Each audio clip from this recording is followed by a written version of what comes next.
more on tonight's top story. Texas Senator Ted Cruz, Senator Cruz. All right, so Republicans now have the House. There was an 80% prediction that Republicans would lose the House. They have a slim majority. Mike Johnson will be Speaker. John Thune is Majority Leader. Are you confident that this agenda, the simple part of the Trump agenda, will get done? I know you got into it a little bit with my colleague Larry Kudlow over one bill or multiple bills. Where does it stand now? Look, I am confident. We have to deliver results. Don Jr. just a moment ago was exactly right. There is a clear and unequivocal mandate from the voters in November, and we have to deliver on it. We've been given Republican control of the White House, the Senate, and the House.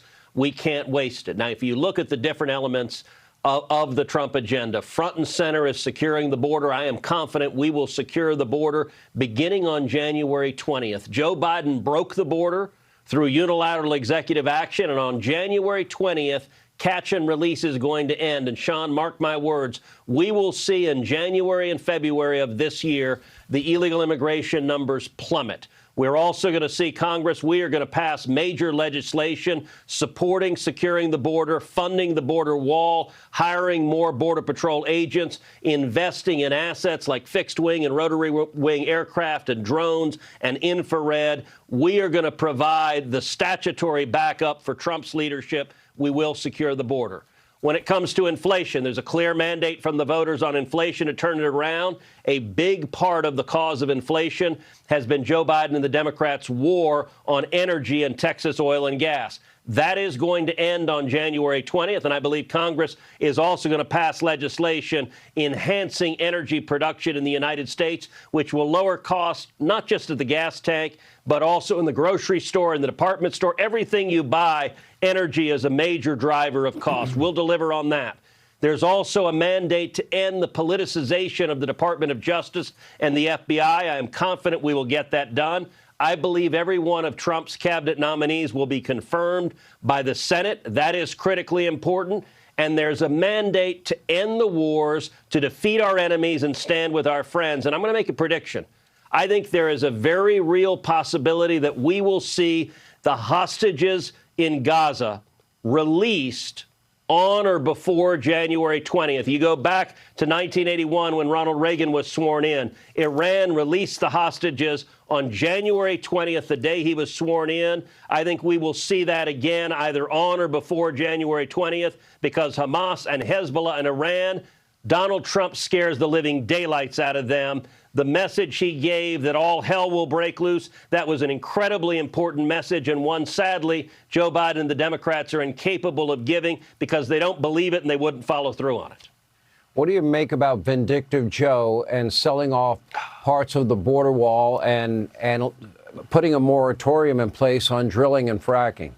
Yeah, look, it's grotesque. I have never seen an outgoing president do what Joe Biden has done in the last 2 months. He is demonstrating absolute contempt for the American voters and contempt for democracy. Every day, what he is trying to do is tie Donald Trump's hands and prevent him from carrying out the mandate the voters gave him, whether it is taking 625 million acres of offshore drilling and trying to ban the drilling there, which is just stealing from the American people, whether it's trying to sell off the border wall, whether it is signing contracts with government unions, giving them the right not to have to show up at work, but to stay at home and pretend they're working, or whether it is granting pardons that are just shameless, from Hunter Biden to 37 murderers on death row, removing them, to releasing terrorists from Guantanamo.